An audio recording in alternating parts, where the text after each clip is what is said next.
love and money are always connected. If people can't see the love that you hold or the beauty and magic that you are inherently at your core, then they don't deserve that spot in your life.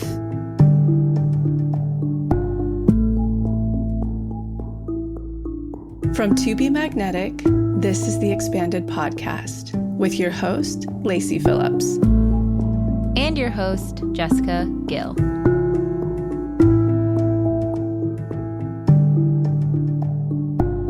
As the leading destination for neural manifestation, we dispel the woo-woo in order to help you create real, tangible results based on neuroplasticity, psychology, epigenetics, and energetics.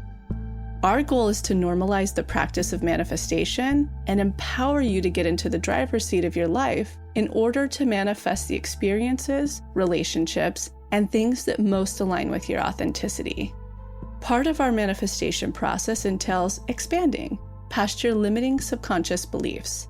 Therefore, by tuning into this podcast with interviews from experts, thought leaders, spiritual teachers, scientists, and those with neural manifestation success stories, you're starting the process of expanding your subconscious in order to see to believe that anything you desire is possible. And by pressing play, the process begins.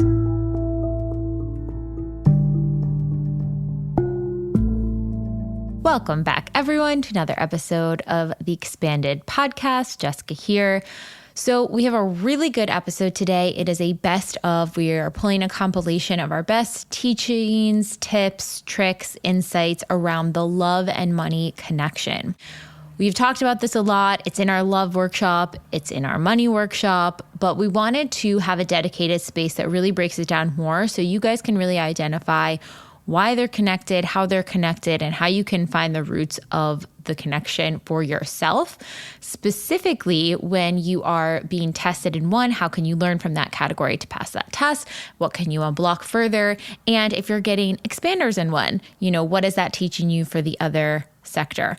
Also, if you feel stagnant as you're manifesting one, and you can't quite find your blocks, let's say on money, that's the thing you're manifesting, but you're able to deduce down the roots of your love, you can use that block to unblock in the other one as well. There's going to be so much information in here, and we're so excited for you to enjoy.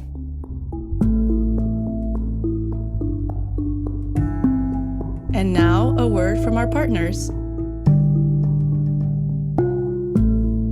I am so jazzed to announce our brand new podcast partner. We are now partnering with Ned. So Ned is a holistic supplement company that was really birthed out of two founders' rock bottoms.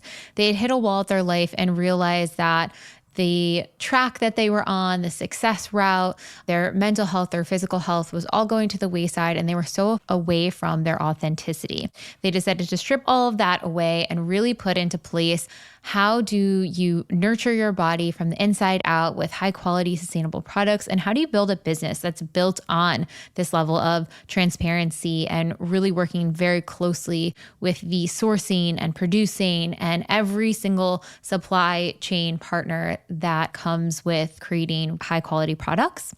And that is what Ned has sought out to do and is doing.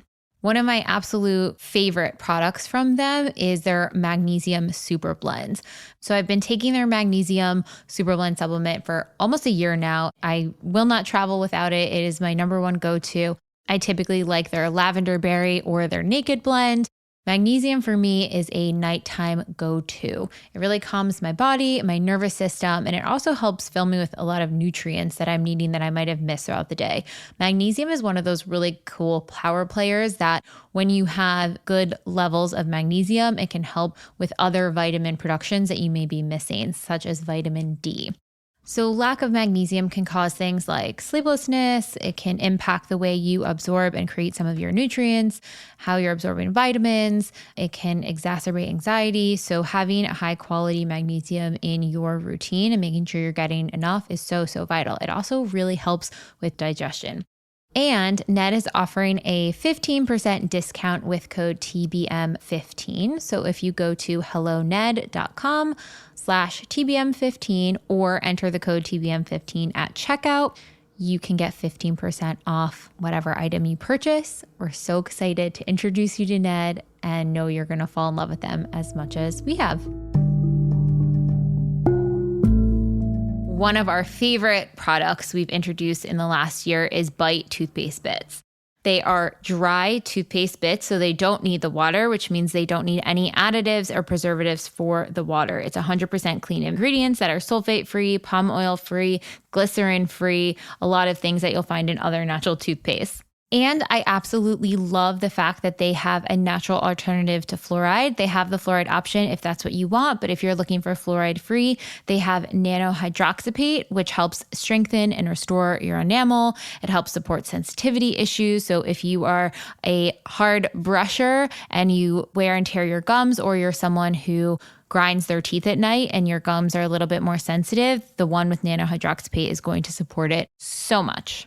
I love how convenient Bite is. It will just deliver to your doorstep every month or every couple of months, depending on how big your package is. You can travel with it. So if you're moving around a lot, you don't have a huge tube of toothpaste that you can't even get through security most of the time. You just have the little bits. They're so easy. You just pop them in, take a bite. It'll start to froth up. You can brush your teeth with it. And my teeth feel so clean afterwards. They've also never been healthier. Every single time I go to the dentist, they're like, what are you doing to your teeth? They are so healthy, we barely even need to clean them. So I really attribute that to my good oral health care with Bite toothpaste.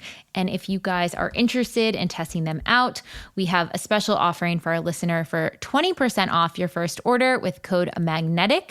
That's capital MAGNETIC. Again, the code is magnetic for 20% off your first order. You can go to trybite.com/magnetic and see all that Bite has to offer.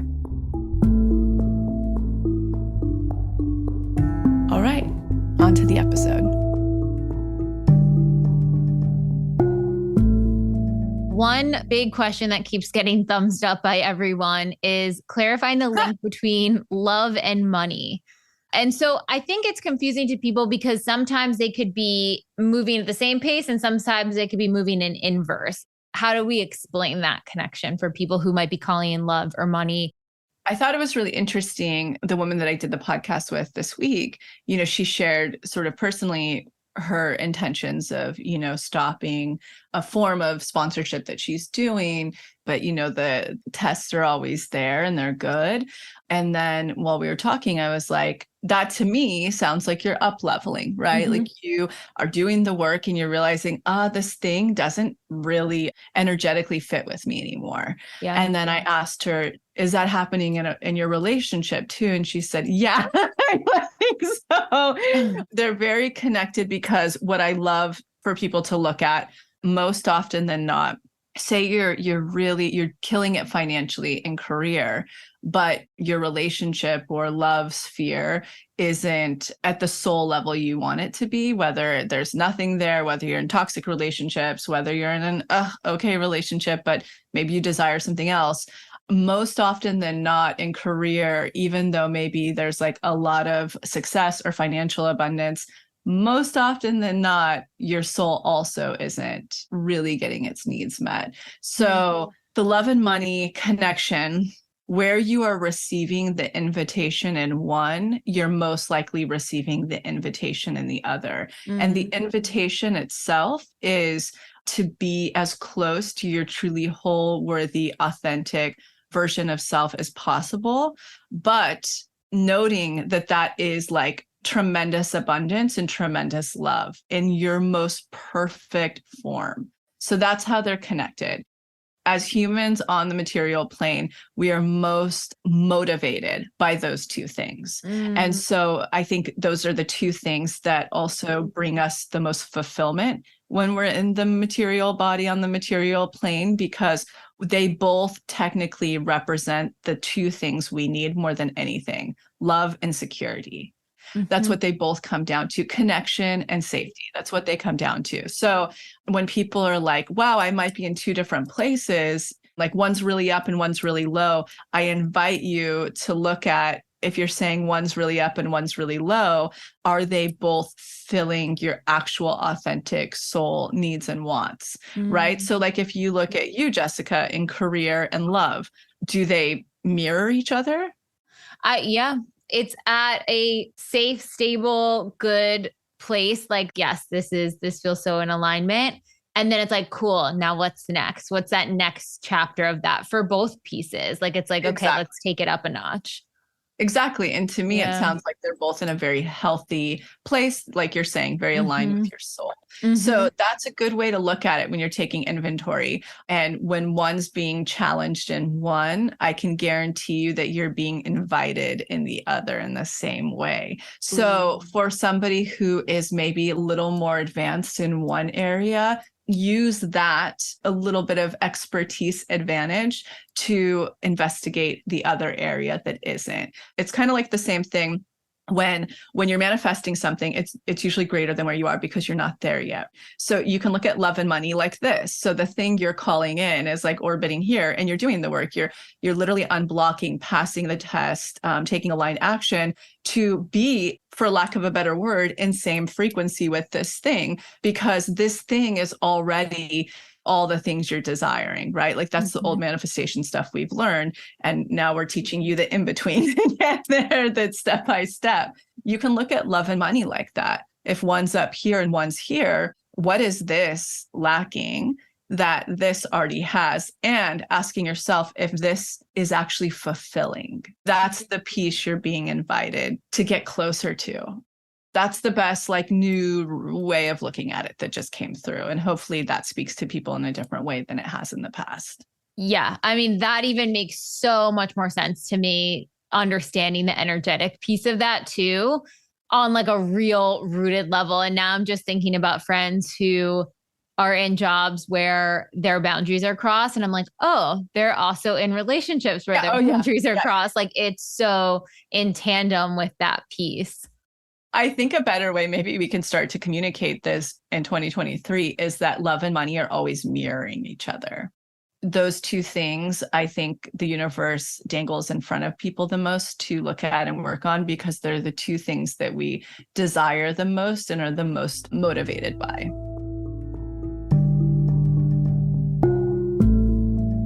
I truly feel like I am right alongside you guys in all of this, because so many, when I said that we were doing a love and money connection episode, said you were being tested in one or the other right now. And this past week, as I was preparing to record this tip for you guys, I have been tested in both. And so I feel like now I finally really get the root connection between the two. So I'm going to give you my personal example of how they were presenting for me, and hopefully that helps for all of you. One thing I wanted to touch on actually before I go in is, as I was digging into this love money connection and this need of safety and security, how it relates to self-worth, love and money, I kept coming back to Abraham Maslow's hierarchy of needs. And it's this unidirectional triangle of needs. And it shows that the base level needs need to be met before you can meet some of the other higher needs. So your base level needs, the first one is your physiological. So your food, shelter, air, sleep, the things that your body needs to physically survive in this world. The second rung is safety and security. That could come through job, money, home, family. I even argue family could be considered your romantic partner.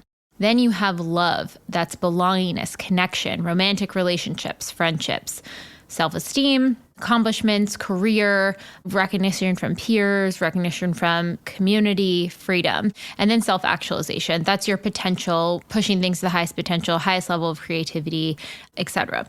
And what I found interesting about this is the love and money connection really roots down to that one rung of safety and security, and even needing to meet that need before you can really feel a deep felt sense of love and belonging. And how because it's unidirectional, yes, it's going up. You have to meet the need beneath it to move up, but you're kind of going between them at all times. So think of like when you need lunch, you go back down to your physiological need for food. And so at different times of the day, you're at different rungs of this ladder. And there's something there that I find really fascinating in this tie-in. And obviously, it takes a certain level of privilege to be able to be at certain needs or examining certain needs. So I do want to acknowledge that piece as well. But one thing I found really interesting is how we go about trying to find our need for safety and security, right? So if we're trying to look at our blocks, for me, one big thing that came up, I was like, all right, I'm starting to get a little kind of in the magic dark phase with my money manifestation that I was calling in, the new growth, getting to a new level of financial growth. And it was a little bit stagnant. I was like, okay, I see, I feel it. I know what it's going to feel like when it comes through. I know the numbers it's going to be around. I feel like I know the portals that it's going to come through, but it's just kind of clogged for the moment. And so I was like, I don't know if it's quite a magic dark or if there's still another block in the way. And I was journaling on it and I still couldn't quite find the root. So I was like, all right, let's take a peek at the money stuff. Now, my relationship is fantastic. Daniel and I are super happy. We got engaged last year. But the one element when I really thought about the authenticity of my highest relationship version in my mind, we would be married. And we haven't made a ton of progress in wedding planning, in part because it just hasn't lit us up. We've been really excited and lit up by work prospects and things going on there. But the planning of the wedding felt a little not as exciting. And I kind of just attributed to that and trusted the timing of it coming. But this past weekend, we spent time with Daniel's family and his mom was like, oh, maybe you guys will just elope. And that's a totally fair and understandable, thought or idea, especially if someone hasn't been planning their wedding or putting effort towards it, that maybe they don't want a big wedding. Maybe they do want to elope. But in my gut, my authenticity was like, no, I do want a wedding. I want those moments with all of our family and friends in one place. I want to have pictures. I want to have like an extravagant big day with family and loved ones. So I do want it. Why am I not planning it? Is there a potential block in the way? So these are the two themes that I took through. I have my wedding planning loved one on one end, and then I have my financial in the other. And I looked at what about safety plays into these two factors. What ways am I trying to get my need for safety met through these two factors? Am I successful? And do I have fears in the way that's making me feel like if I removed that block, that I wouldn't be safe? That's what I started looking at.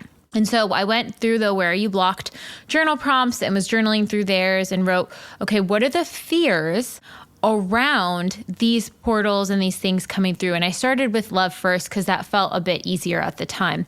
And so as I was going through, although I know Daniel is 1000% my person, we have a fantastic relationship. We're working on ourselves internally. We're working on the relationship. We're constantly evolving, and there's so much awareness there. But for some reason, there was an element in my mind that was pairing the legal moment of marriage to, okay, if we are legally married, then if we have an issue, we cannot get out of it and we would be stuck. If we in the future have some big, life moment happens and one of us decides we're no longer into growth and we can't get past this stuck moment, then that would feel awful. I would feel powerless. That was the kind of the feeling beneath it. I would feel powerless because it would be out of my control because there was too much fear and shame around divorce. Now, I came from I was a child of divorce, very front seat to my parents' divorce, and that was a very traumatic time. Really didn't like it. One of my biggest goals in life was to never, ever get divorced. And as we know, life happens, and divorce, 50% of marriages end in divorce. So that is a possibility on any end. And I don't think anyone should stay in a marriage where they are unhappy. There is always a choice. You are not powerless. So I was like, okay, let's start peeling back, some of these assumptions I'm having here. I'm assuming that if just because we have the legal letter of marriage, that means that Daniel and I would stop working on ourselves or growing or want to change or evolve or get better at our relationship. That's just not likely. The likelihood of that is probably pretty low. I even brought it up to him and he was like, I will always be working on myself. Like, I will always be working on us. Like, you don't have to worry. So that really kind of put that to a new sense of peace there. And then I started thinking about the fear of divorce and processing in the worst case scenario, if for some reason at some point in our life things didn't work out, is that an option and could I be safe doing that? And the answer is yes. There might be some shame I need to process, some grief I would need to process, but I would ultimately be okay. And it was transforming the limiting belief beneath that, this legal letter of marriage meant that I would potentially be powerless. And that's just not true. And so when I kind of walked it through that belief and reframed it, I used the unblocked DI and inner child DI and said, I actually can trust here. I can take a leap of faith because I know that I'm my own expander because I did face the divorce, not as the person in the divorce, but as a child of divorce. And even if I was powerless perhaps at the time, there are many relationships I've exited that were painful and I survived and I was okay and I was resilient and reminding myself that I have a choice and I have power. So that was working through that. And there's still a little bit more unblocking I feel I need to sit with, reassuring my inner child that even if I face divorce, I will be totally fine and okay. And we don't need to be so scared of the marriage. We don't have to make the marriage perfect before entering it just to avoid potential divorce. We're okay no matter what happens, and we trust that we can handle it. So then I was like, okay, let's take this powerless feeling into money and career. And I noticed a pattern of where I was giving away my power for financial growth in certain sectors where I could be taking my power back, where I was putting the power of my financial success in maybe limiting buckets or putting a self-facilitated ceiling on myself saying, oh, I can't do that because XYZ, and started to get tested in that this week. How do I open those portals for myself if it's not going to open for me? How can I create those opportunities for me if they're not going to naturally be there? And that gave me a really big aha moment that although I've done so much work on both and both still feel like a good level of safety and security, there's one missing piece to get to that next level. And that is that one part of my inner child did not feel in control and did not feel powerful in regards to very specific elements. So when I can go back and reprogram that and really let that inner child have that moment, I'm pretty confident that that will be sort of my missing piece unblocking to both. So stay tuned. The unblocking is a journey and I'm not rushing it. I do know I need to do a few more DIs on both to really allow it to sink in and give that felt sense of safety and security and inner power to my inner child. But I think that's a really good distinction of how two can even be in good spaces. But then to get to that next level, how do we move up from there? And the last note I want to touch on is when we're thinking about, this love money connection, if someone feels like one is higher and, let's say they have tons of financial success, but they're manifesting a partner and that's not coming through. When you look at your financial success, think about how you relate to security and any inner child wounding beliefs beneath how you meet that need of security. I think that could be very powerful. I manifested my dream relationship through this work. Now I'm manifesting and calling in money. I've gone through unblocked money in the past, but I'm wondering, should I actually go through unblocked love because of the love money connection since I am calling in money? Would there be something there for me? Honestly, it could be very helpful. Don't let it alarm you. There are aspects that are probably going to highlight why you're maybe not 100% satisfied in this relationship. You may be 100% satisfied, but that's just a relationship. There's always components of relationships that need work or need attention or need growth. So just know those might pop up, but I would be curious to see what comes up while doing it. And honestly, how love and money are mostly intertwined energetically is you're being tested where you're blocked in one with tests. The same thing is applicable in money. So for instance, a really good thing for you is to take a look at your relationship or yourself and look at the ways you might not be able to fully show up in this relationship, or they might not, or your boundaries, even though it might be a very happy relationship, your boundaries might be impeded on a little bit. They may just not know better. It's how they were raised. We're all human. So looking at those may have ties as well to why you might be experiencing still. That's how the love and money connection can be. But once you learn what those are in your relationship, you don't necessarily have to take them through love. You can actually take the pieces you get from how the aspects of the relationship that aren't all there for you or for them will give you clarity a lot quicker. So my favorite for this, again, is always shadow and inner child, because it's just so quick and clear. Or there's one for the triggering. You can kind of get the clarity through that. But that's how you can look at love and money, is where are you being tested, where are your boundaries being tested. Can you block money coming in for your partner? Ever since diving into manifestation and starting Reparent, my husband's income has been in the lowest point since starting his career, and I worry it's my doing. If so, any suggestions until I finish the course would be appreciated. I'm a stay-at-home mom, so I obviously it hasn't affected my own income. No, sadly, we're just not that powerful. It's interesting. I'd be curious to know how long you've been doing this. If it's like a really short amount of time and all of a sudden his sales dropped, it's totally not connected. The only way we can block our partner's finances, and this is how I'll make it very evident and clear for you that it's not connected, unless you've been walking around the house doing all this, and I'll explain that. It's only if we make them feel smaller, we don't believe in their potential or what they can do, we don't believe in what they need in order for their soul to feel fulfilled. Those are the only ways we can block and shrink their potential for manifestation. A great example of this was when I was with my ex, who's so lovely. He's beautiful, really talented artist, but he grew up with two bohemian parents who had been artists, but they never had any success. So they always had to have real jobs and they struggled financially. So that's all he ever saw. And he was an atheist, like full-blown torn atheist. So you can imagine me around the house, like manifesting and doing stuff.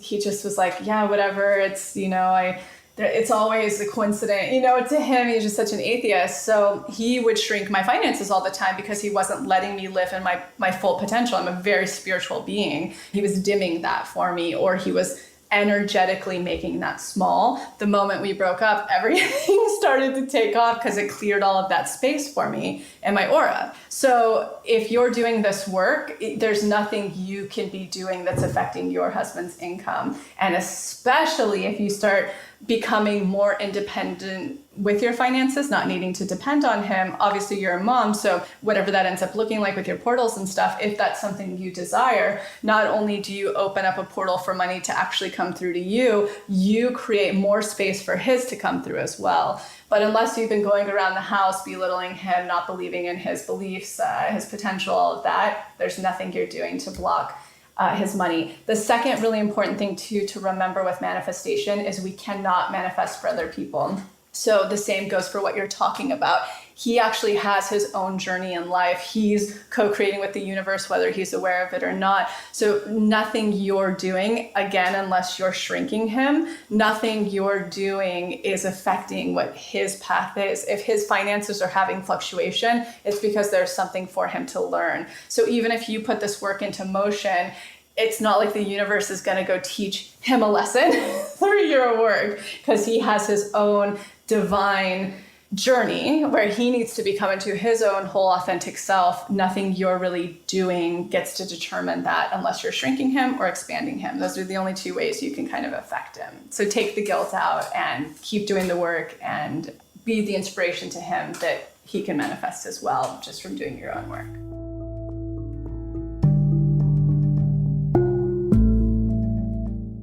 Hi, I'm wondering what it means when I hit a high point in my relationship and then hit a financial rock bottom. I got engaged to my dream partner, then days later denied money I was owed from a client, all the while trying to build up my business and self-worth. And now I'm in a financial turmoil because that money was supposed to be my FU fund. What does it mean?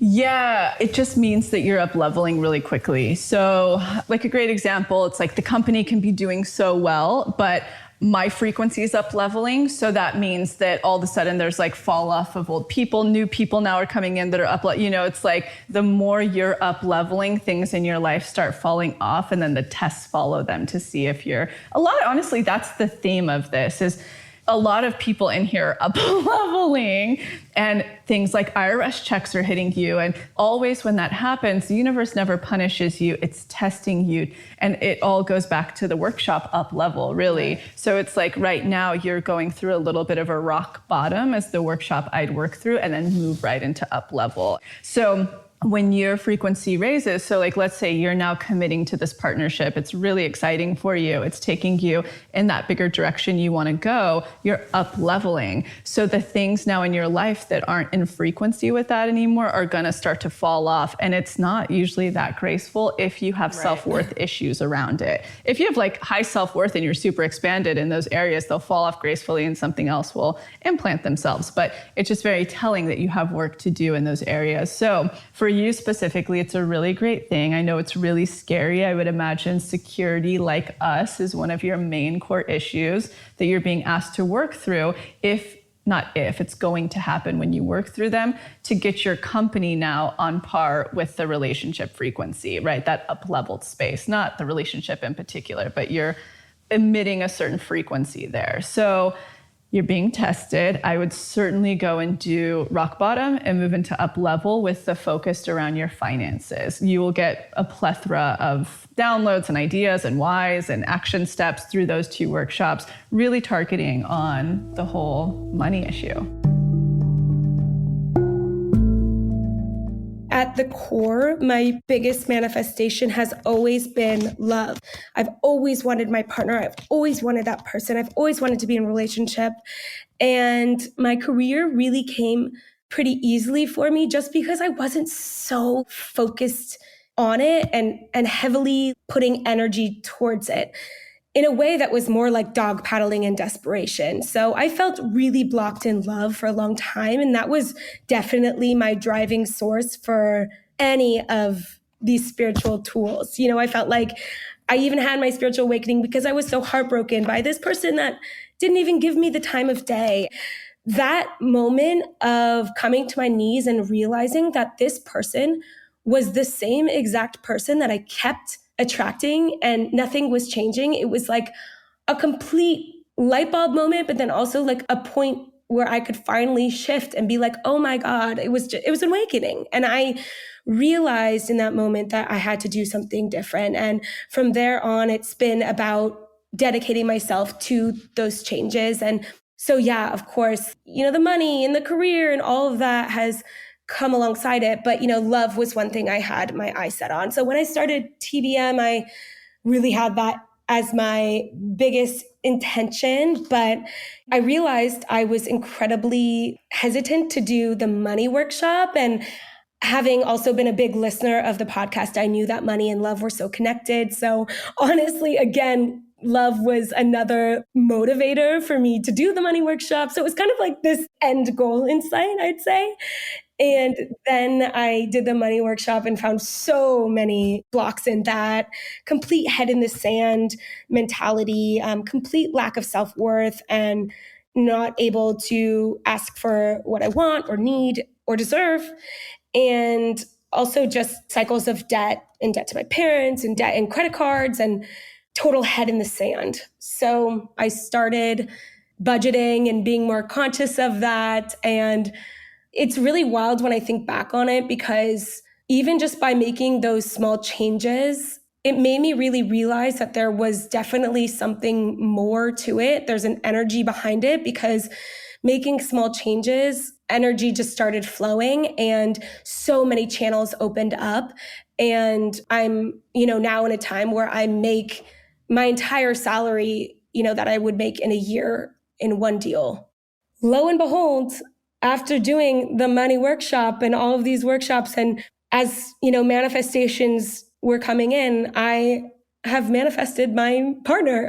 And that is, my biggest manifestation. If people can't see the love that you hold or the beauty and magic that you are inherently at your core, then they don't deserve that spot in your life.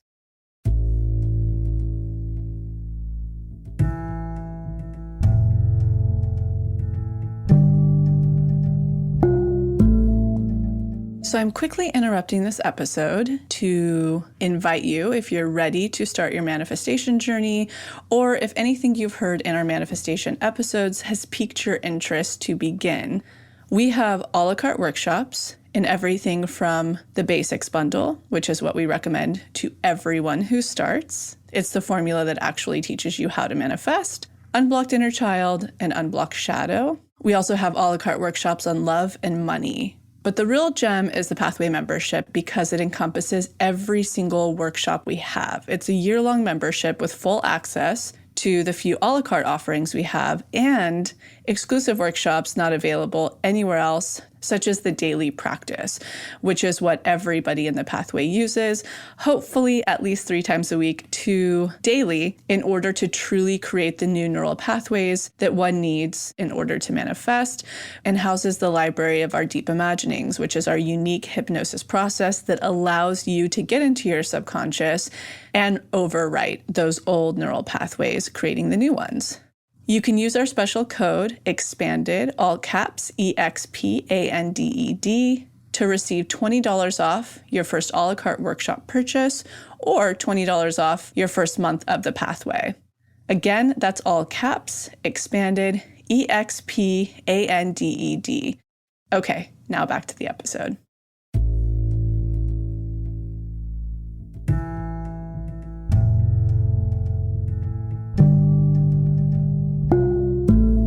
Janelle, welcome. I knew we couldn't have a love money connection episode without getting your insight on this because there is so much that roots down to attachment, shame, self-worth, and you've seen so much of healing in your intensives with the love money connection. Yes. So can you talk a little bit about how you see this connection playing out and what you think it roots down to and some of the filters that it's going through for people? For sure. So it's interesting. I would say a majority of people that come in for intensive are wanting to manifest love or money. Like that typically is one of their biggest goals. And so what's interesting is that, the connection between love and money is security and ultimately self-worth. Well, we get our self-worth through secure attachment in childhood. So when we have a really safe, secure attachment in our childhood, those are the kids that just have like a deep sense of authenticity. And then they have just an innate deep self-worth in them. So if they didn't have, let's say, a secure attachment, they would then have anxious avoidant, or avoidant attachment. Yeah. And then there's all the different holes in self-worth around that and security. So it's interesting. Like sometimes somebody will present with like they're really more targeting wanting to unblock around love, or they're really wanting to target their career and money. And ultimately there's that interchange of when you unblock in one, you unblock in the other. This might be helpful just to kind of share of like how I work with someone when they come in. Let's say they come in and they're wanting to unblock around money. I will say, okay, where in your current life right now, what's the biggest trigger around money? And they might say, I'm in a job I don't like, or whatever their money trigger is. And then we have to then address, like, and from an EMDR perspective, okay, what's the negative belief attached to it? So let's say for some people, it might be, I'm powerless and helpless, or for another person, it might be, I can't get what I want. And so I'll have them focus on their current trigger and that negative belief. And then I use the float back technique, which is in the trigger DI, to really then deduce, okay, where did they first feel that negative belief of I'm powerless and helpless, or I can't get what I want? And then once we get to that core, really big memory, that's what I do EMDR on. And because when you clear that core memory, it's like a filter. So they were seeing through the lens of I can't get what I want, or I'm powerless and helpless, or whatever the negative belief was. So they clear it out. And then all of a sudden, I do have choices. I now have choices, or I am in control, or I can get what I want. And then they're seeing out of that filter, where then again, they unblocked, and they still obviously need expanders and aligned action and all of that. But that's that deep unblock where they can then shift, and then it gets the water moving to manifest. But what's interesting too is that negative belief is filtering through, where they're currently triggered is, let's say, the money. But if you think about it from, when you clear that negative belief and you look at it from a love perspective, if let's say they're saying, I'm powerless and helpless, if you look at that through a love lens, like, is that person in a desperation energetics, or they're feeling a lot of scarcity in dating, or maybe they're in partnership, but there's no boundaries because they're feeling powerless and helpless, or that crossover is there. What's really interesting about this is Lacey says that where you're being tested in one, you're being tested in the other, where one's mirroring one, one's mirroring the other. And I think it also goes back to that authenticity piece. So let's say you have I'm powerless, but your career is doing great, your love life's not doing great. How is I'm powerless playing out in the career? So if that filter is still in there, is I'm powerless actually making you an overachiever that might not be authentic to your authentic code? And that's why your career is doing well. Like, think about the love and money connection, and are both in alignment with your authenticity piece. And then think about what that self-worth, attachment, limiting belief is beneath that, and start to look at both. Yeah, exactly. And we were also talking, we were diving into all things psychology and limiting beliefs before recording this, but you were also mentioning that, a lot of that attachment wounding, or like the feeling of I'm powerless, roots down to the root chakra, which is where the security is based off of. Yes. So you guys all know I geek out on all things somatic and studying it. And recently talking to someone that does somatic work with pelvic floor. And she was explaining to me, that basically when you have a weak pelvic floor, that's that root chakra security, where do you not feel secure? And then my mind went all the way back to just like early attachment and that body-mind connection, which I think is so fascinating. So wild. So anyone who's like, I have a weak pelvic floor, or I have this root trauma, maybe check on your pelvic floor, because Yeah. there could be a connection there too, which is so nuts, because it's so interesting. Like, what is happening in your external world can show you where your blocks and limiting beliefs are, but I think also our bodies can help show us that as well. For sure. And I also think of just that root chakra, pelvic floor, womb can carry a lot of shame. So like shame is such an obvious block for money and love. So even like the shadow work that's, obviously correlated there too, I think can be really profound. I remember when I was, maybe like 5-6 years ago, a big block I had when it came to money was I couldn't be a spiritual person and make money. And my deepest value in life is to be a spiritual seeker. And all of my religious programming blocked me from that. And so it was this deep shame around money. And if you kind of deduce it more, for me, it was essentially I'd be a bad person, which goes against my total values. And so, of course, I'd be blocked around money because I couldn't be a good person and do the work I want to do in the world, and make money. So that was a big one for me. But again, it's shame, it's root chakra security. And then again, how that filters out that negative belief, how that filtered out in both in love and money. And I would say I was not at all at the time consciously calling in a partner. Maybe subconsciously I was. I did a lot of work around that wound. And then I had an amazing partner, very healing partner, show up then. Again, not consciously thinking of it. I was working on the money wound, but then of course a love manifestation came through. And I think too, your root of that was like, you can't be spiritual and make money, but the root beneath that was like, I'm bad. Yeah. Like what I want to do is bad, or I'm bad, or any of that. So if you think of clearing that belief could also be blocking you in a lot of other categories. And because love and money is both tied to that sense of security and self-worth, you opened up the floodgates for love, because now I'm bad is not a blocker in there at all. Now you're like, I'm good, I'm great. Oh, you want to come in? Do we align? Perfect. And so you can have that connection. Yeah, exactly. Okay. And then last thing before you go, I can imagine people thinking like, oh my gosh, what's my attachment?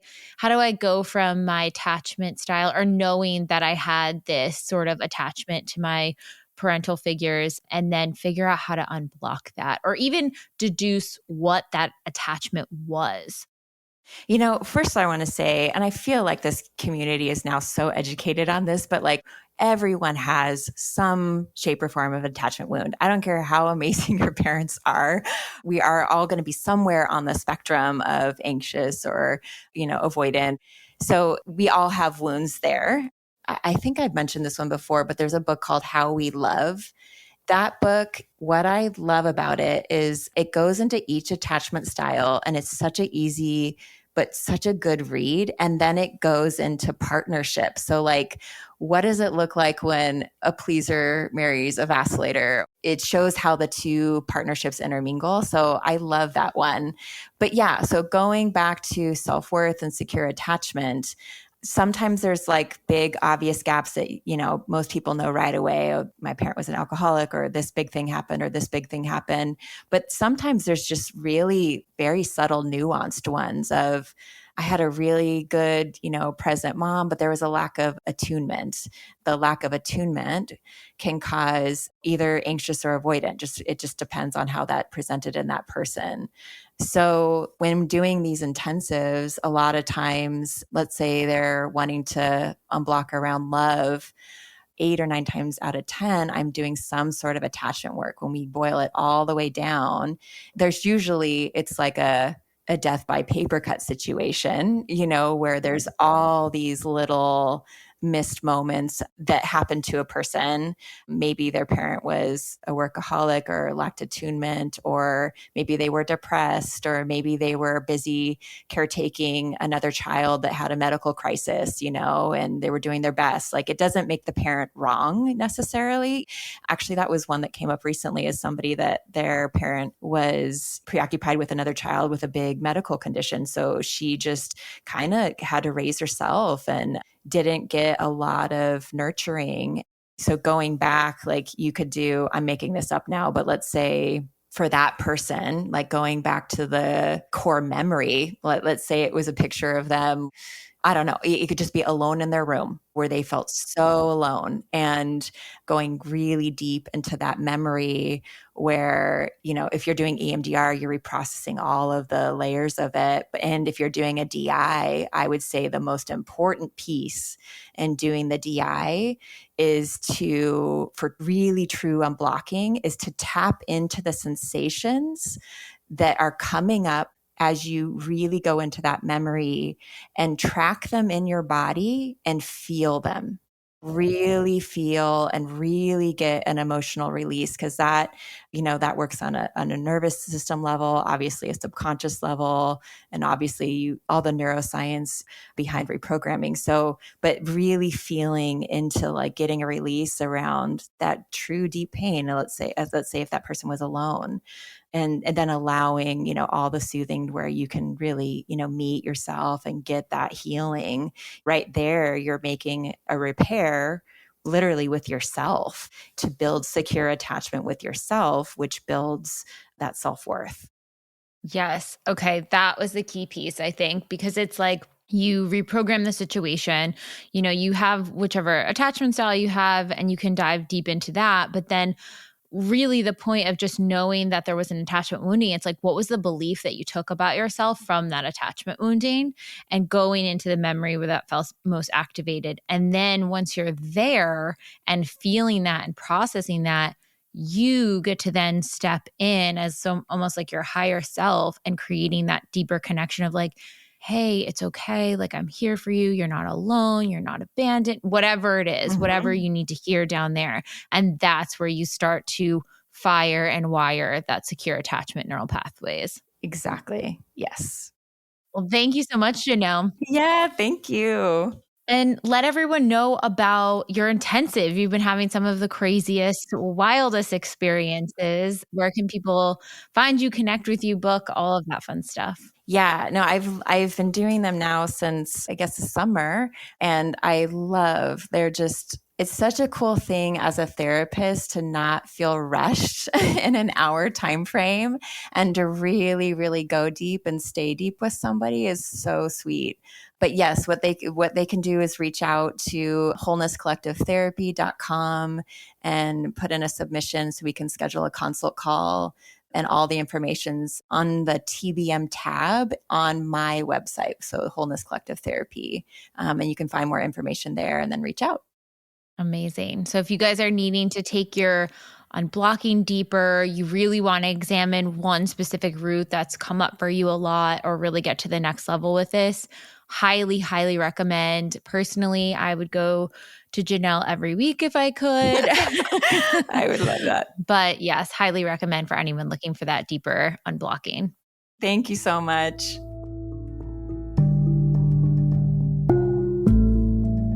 And the craziest thing that people don't realize that I started to read through energetics, love and money are always connected. Always. Yeah.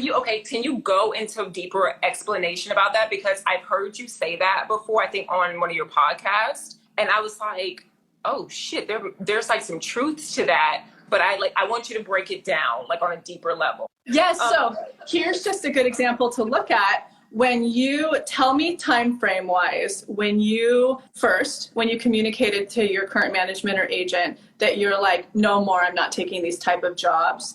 Timeline of when you told this ex relationship or this relationship you've been having, no more, and timeline of the tests that started coming through with the jobs where they're like similar echelon but more money. Tell me those time frames and then I'll show you how they're so connected.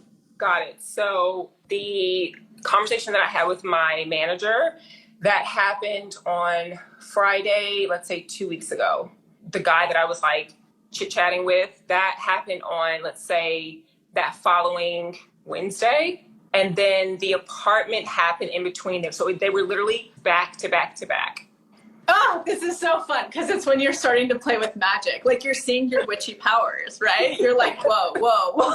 Yes. I'm like, what? I literally am like, what the F is going on right now in my life? I have peace because I know that my manifestations are orbiting me. I feel it. So this is such a good, clear example. So apartment is connected to the money piece. So whenever I say money, energetically, getting into energetics, that's what manifestation is. Money is anything to do with security. So it can be apartment, it can be job, career, it can be like physical money. So those two are connected. And then love is the dating experience, like your exchange with partnership. So right now you're currently being like, fuck no. Absolutely. You're like, I'm not settling. All settling. capital letters. Yep, all caps. You're like, I'm really stepping into my true authentic self and I'm not going to settle for anything beyond that because I have been. And you know how uncomfortable it's been for so long. And you're ready for the real deal. You're ready for the real deal where you live. You're ready for the real deal in your partnership, and you're certainly ready for it in your career. So it's not crazy that you're being tested with all of them. So I imagine too, like dating wise, you're going to start to have tests. Like when you're out and about again, or you're on an app or whatever, it's going to be identical to the ones you're receiving in jobs right now. It's going to be like seemingly the list, kind of, kind of how the opportunities are more money. And you're like, no. So that's a clear example of how one is tested. So initially it was just jobs coming through being like, dangling carrot, do you need a job right now? And you're like, no. And then it was a similar job, but it's more money. And you're like, no. Yep. That's exactly the series of how you'll be tested. And then eventually they're going to start to be kind of hard to identify if they're a test, just like your apartment. So it shows that your worth is growing in love and money. And then you go into your shadow, which is where the real magnetism is pertaining to work and love, like career and love, because what we don't own owns us. So like people will come to me and they'll be like, I want this certain amount of social following, or I want my business to be doing X, Y, and Z, or at my job, like in corporate, I want to go to the next level. And I'm like, where are you hiding? Because where you're hiding, you're projecting out, don't look at me, I don't want you, stay back subconsciously. So you have to integrate all of that shadow in order to be like, no, look at me, I want it, come my way. And so those three are the key. If anybody gets really excited about this work, you do those to find the success that you're just now having, Danny, like the momentum. Yeah. Shared finances. I'm currently working on my self-worth when it comes to income, career, and finances in general, and have found several blocks there. At the same time, I have a partner who makes more than double my salary and is constantly stressed about most of the financial burden being on him. I feel myself making progress, trusting I'll find the right bridge job, but then I find myself in desperation mode and dog paddling to just search for any job to find a way to make a little extra when he spirals out of stress. We have a great relationship otherwise, but I feel unsure about how to balance my own authentic code with also needing to contribute to our shared home resources and one-day family. Something that I think is really important is for both of these people to get very intimate to the point of like annoyance maybe and like so uncomfortable and open about what is coming up for them regarding security, because that's what it is, right? They're dealing with portals, finances, a home, a family. That's all security. And this question sounds like there's still a bit of a disconnect between the both of them. So money, is a big wound for me and I still work through it, right? And Tommy has and continues to work through, how scarcity expresses for him. The way we both express those wounds is very different. In our lives. And although he makes, far more than me, he's had times of feeling lack and me thinking, oh my God, okay, I need to get more clients. I'm not helping out enough. And that's my stuff, right? But there's also, we both have our own shadows and inner child programming, and only we can individually get the healing around that. But that journey, in my opinion, really has to be done together. We are very open with our shame and how we've gotten ourselves to similar experiences when it comes to security and the expectations we have or don't even know that we have of the other person regarding finances, right? So Tommy and I are a family. We want to start a family, all of those things.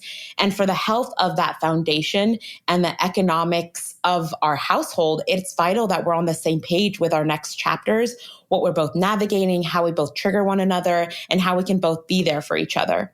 So to this person, how open and vulnerable are you with your partner about the conflict you have and the triggers that are coming up for you? Do you both share similar wants and dreams for your future family? Because they mentioned they don't know how to live their authentic codes and contribute to the household. Why are those things separate, number one? Because our authentic codes are an expression of us. So to me, I'm translating that as this person says, they don't know how to fully be themselves and live the life that feels good for them while also contributing to their family. What's that about? I feel like there's something there. Where does that programming come from that you can't live your authentic desires and financially contribute? Do you even want to work and contribute financially? Like, is that even something you want to do? Because it sounds like you feel okay until your partner starts to spiral, and then that triggers you to want to force a bridge job to happen. So this person, they said they found several blocks, which is great. But since this is coming up in partnership, I would really look at your specific dynamic and how you learned that growing up and what it is you authentically desire and sharing that with your partner versus like needing to force an outcome in order for him to feel better. So if you both aren't discussing the root of that scarcity for the both of you, that's an issue. So you both are allowed to, feel things, but I also think that you need to be honest and open about what the undercurrent of this dynamic is. And then the sooner you do that together, the stronger your family will be, especially as it starts to grow. And one other thing I'm kind of hearing too is resentment for almost like how this unspoken setup has been going. Yes. And so it's like he seemingly is feeling resentful for being the one to pay for a lot of things. And you're feeling resentful that he probably says, it's fine, I'll pay for it. And then occasionally flips the switch and is like, actually, never mind, I can't pay for it. So you got to get really clear on when he's saying, okay, I'll pay for this. Is that really true? Is that really comfortable for him? Is he able to really pay for that financial load? Or does he want to shift up how you guys take care of finances or spending or whatever it is?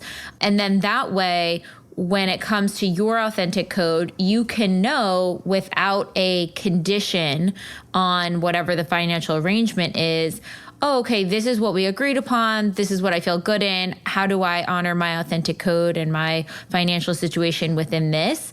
But if he's saying, I can cover it, and then he's saying, actually, now I can't, how do you find footing if it's going back and forth depending upon the time? So getting really clear of like, okay, what am I comfortable agreeing upon in this situation without holding back? Truly what feels right and safe to me where I will not wind up feeling resentful?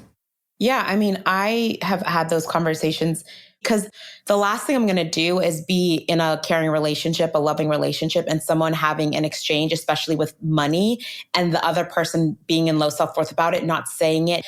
That's not a good place to be. And it's not necessarily intentional, but I think really being honest and communicating and being like, this is a safe space for you to tell me, like, this doesn't make you feel safe, this purchase, or this doesn't make me feel safe.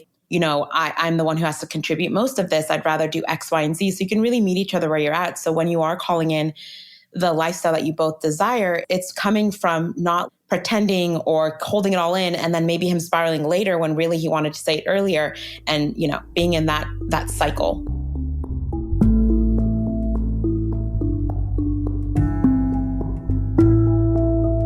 I hope you guys enjoyed that episode. I wanted to just give you a quick action item list of how you can navigate and really apply this to your situation. So the first thing I would do, I would take whatever you're calling in or whatever you want to get to in the next level in both love and money career. Put those both at the top. Now, money career can also come through the source of a home. So let's say you're calling in a home, which requires financial security. That could be your item. If it's relationship, like what is your primary love romantic relationship? What is the dynamic there, and what are things that may not be in alignment? I would first look at, if you're not calling, let's say you have a partnership and you're not really calling anything in there. You're good, you're happy, you're satisfied, everything's going good. I would look at, if you thought of your full authenticity in that relationship, what would bring you the most joy? What would be one of the things on it? And for me, as you heard, one of the things that would take my relationship to the next level would be to have our wedding. So think about, what would you want in each of those categories? Then write them down at the top of the page, split the page in half. On one half, go through the What Are My Blocks journal prompts in the How to Manifest workshop. Understand the fears that you have around that coming in. Understand the limiting beliefs you have around that coming in or it not coming in. And same on the other side. Then you want to understand, what are the ways you are trying to get the feeling of safety and security met in each of those categories? What are the ways that you're going about getting that need met? And is the way that you're going about getting it met aligned with your authenticity? For example, the way that I go about getting both of those met for me is through control. With the wedding situation, I wanted to control the fact that I wanted to work through every single issue block that Daniel and I ever had before I was ready to actually say, okay, now we're ready to get married. But what I needed to do instead is to surrender. And why was I seeking control? Because I felt like I would be powerless if I wasn't. So figure out what need are you using to get each of those met. And then once you do that, you can go in, you can process that fear through some of our reinforcing journal prompts, the unblock DI, the inner child DI, the triggers DI, and really get a sense of healing around whatever that limiting belief is. So you no longer have to meet that need through a way that is unaligned, for example, control. Then think about the opposite. A lot of the journal prompts and DIs already have this in there, but what is the reinforcing belief you can implant now that will allow you to see that you're safe to pursue or go after these things that could be more in alignment? So in my case, if before I was seeking safety and security via control, I would be safe and secure in wedding and money if I controlled every single situation because I felt powerless. All right, well, the opposite is, I trust that I can listen to my intuition. I can surrender. I don't need to be in control of everything. And then I know I'm resilient and capable of making a change if things need to change. I know I will always show up for me. So really understand what that means to you. Feel free to play this back because I know there's a lot of parts and steps to it, but I think this will be the perfect remedy to working through the love and money connection.